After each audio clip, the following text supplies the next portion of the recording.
I mean, you basically got more of them than you could have got. With the extra 3 or 4 weeks, does that become a problem? I mean, if the other kids would have all been early entry, I mean, did the stringing it out 3 or 4 more weeks make it that much more difficult? Yeah, I think for sure it did. That's just more times that people are in their homes, more visits for them to take, more phone conversations, and so I think it kind of gave other schools more time to catch up to us and pass us in a couple of cases. You had talked about bringing in recruiting the number 1 class in the country, and at least based on the websites that track that, you clearly aren't. How do you feel about that? Well, I think if you know how they rank those and you go off of points, you've got to have a number of recruits, signees to continue to get points. We could sit here at 13, we could have signed 7 more 4-star players that we could have gotten a month ago easily, and then we'd be sitting here saying this is the number 1 team or arguably the number 1 team in the country. So if you're only going to sign 13, look at those 13 players, and our top 13 are better than anybody else's top 13. I don't think anybody can argue that. You talked about turning players away. How close to signing day did you get when you were still turning players away? That would have been a while before. That was really when we had a large number of commitments, and we really were basically out of space at that time. So at that point, people were trying to come, and we had to say no to them because we didn't have room for them. And then once the commitments happened, that was way later. How come so many D linemen decommitted? I don't know. Good question. I think that is why the staff change would be hard to answer, because obviously we didn't change staff on the D line. So I'm not really sure why that happened. I mean, I think we know the Kylie story, why that happened. That I don't think that had anything to do with USC. And does this at all affect a situation in terms of number of scholarships for 75 with an Abe Markowitz for next year? How does that play in? I don't know. I haven't thought about that situation right now. It'll probably be an opportunity for some of our walk-ons to earn scholarships. Because of the situation, we're going to be low numbers again. You kind of talked over the last couple of years about not having enough players, and yet today you're not going to sign the maximum you could have signed. Is that going to be problematic? And I mean, and why didn't you guys go to 15 or 8? Well, it's what we talked about. We had that number early. And so you get to that point and you say, okay, here's the 18 commitments right here, and here's kids telling you they're coming and families telling you that they're coming. And so you have a choice to make at that point. Do you take other kids at that point? Well, what if nobody decommits? You don't have an answer except for that you're oversigned and you can do what some other schools do. We don't do that. So what do you do at that point? You believe that the kids are coming and you don't overcommit. And when you do that, it can be great because you get the top guys, and then if they decide to go otherwise like they did, you're in a tough situation unless you want to just kind of go way down the list and, go to guys just to take bodies. And we just made a decision that we'd rather have those 5 mid-year spots for next year and sign 20 next year. Realistically, with the guys that you've signed, in the normal class, how many would you expect to walk in the next season and be able to play? I mean, usually it's not going to be more than perhaps you've signed.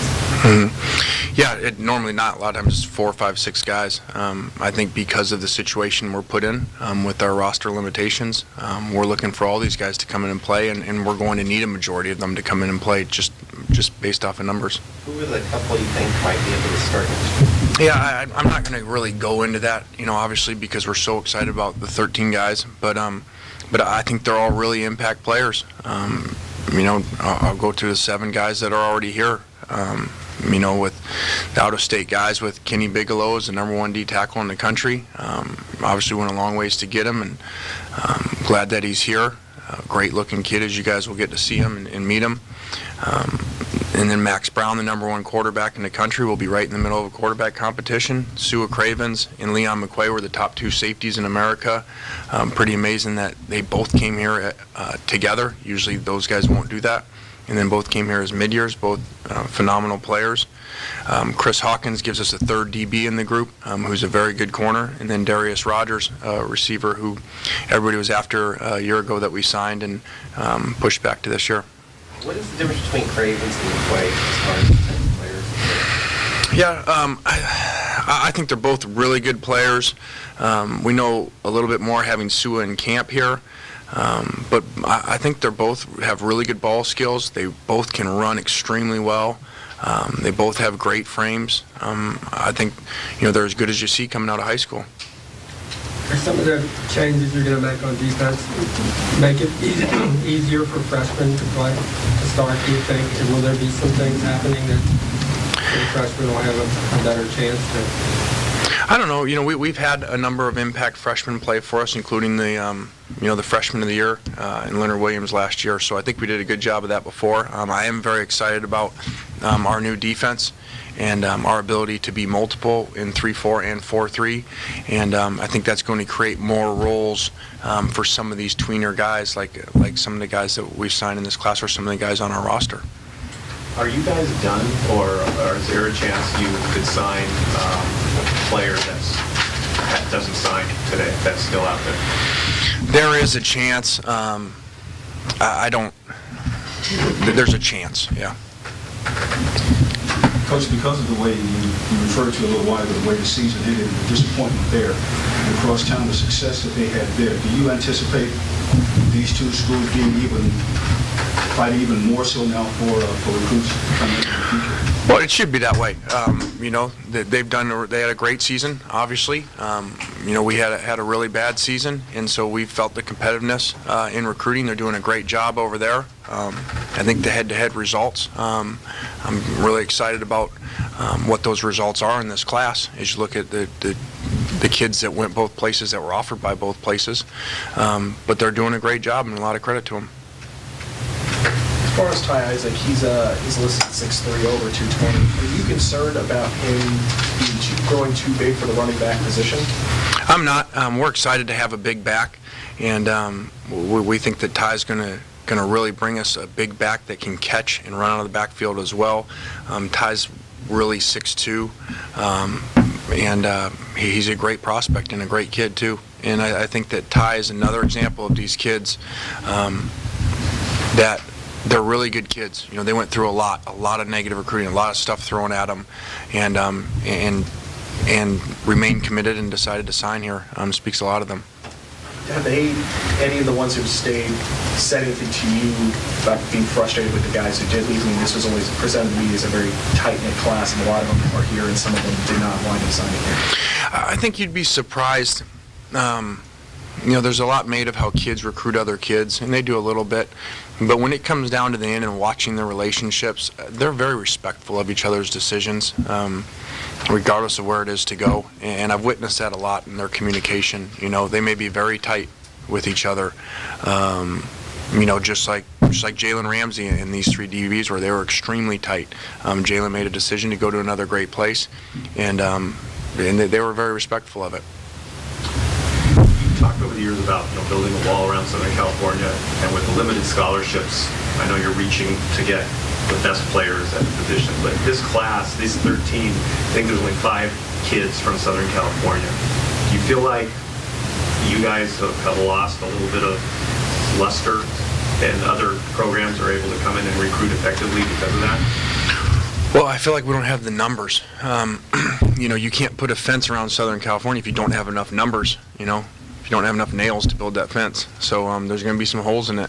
And but at the same time too, we don't want to not go out and sign premier players around the country. I think our fans would be pretty frustrated with this class if Kenny Bigelow, Khalil Rogers, Leon McQuay, Ty Isaac, Max Brown were not in it. So you got to just try to do the best of the situation you're put in. Does it affect recruiting nationally when you say those people are less likely to believe maybe you'll be back, or your job status isn't what other schools tell them? Does it? Like you're saying, it hurt with the out-of-state guys more. Yeah, you feel it more there. Anytime you have a bad season, there's job security questions. It's going to impact your recruiting no matter what, no matter where you are. It's part of the business. But when it's out of state and a long ways away, a lot of times, out-of-state kids a lot of times are choosing the coach more than the school maybe, because they're not as familiar with it. They haven't grown up a fan of that school and been to the games. A lot of times in-state, and especially guys from your local area, you'll find are choosing the school more than the coach because they've just kind of grown up loving the school regardless of what coach was there. Would that make it more reluctant then to recruit a lot of out-of-state guys if you're in that same situation? Well, hopefully we'll win games. We won't be in that situation. But no, if you're still in that situation, once again, you go back to the same thing. Are you gonna not go get Kenny Bigelow or Leon McQuay or the other guys we talked about? I don't think so. Some people, even with the limited numbers, would you agree with people who think he still may have as much talent or more than anybody, say, in the Pac-12? This is a good enough team or a good enough roster to, beat anybody? Well, we got a lot of work to do to find that out. We've got a lot of things to figure out in the spring. These new players and some of our younger guys and a new system on defense. So there's a lot of unknowns. I do feel, just like I did last year, our top flight players are as good as anybody in the country. When you take our top 5-6 players, but as you guys have seen at points, those numbers and that depth hit you. I don't think it's by accident that we played so much better the first half of the season than the second half of the season. I do think eventually those numbers take toll. By the time we got into the season, we had 11 season-ending injuries, and if you're already going to be down 10, 12 guys before that, I think that's going to be part of it. Let's do one more. What is the answer there? I mean, the numbers aren't going to be that much different this year. How do you approach that then? Where does the big change come in? Well, I don't think we're going to be able to manage that part of it better because I think we went all the way this way in managing that as far as not practicing as long, not practicing as physical, trying to preserve those numbers, trying not to get our premier players hurt, and and that resulted in not being as physical as a team as we'd like to be, not playing as good up front. So we're going to go back the other way and practice the way that we'd like to practice if we're at full numbers.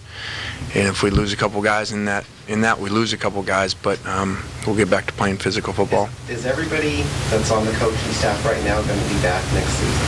I don't know that. I don't know. We have a lot of questions. We're going to sit there, just like I told you guys all along. We'll examine everything after signing day.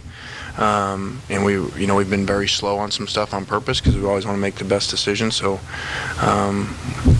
we'll go to this event tonight and then start that process. You said when you hired Pendergast, or when Sanders was let go, he wants to coach the secondary.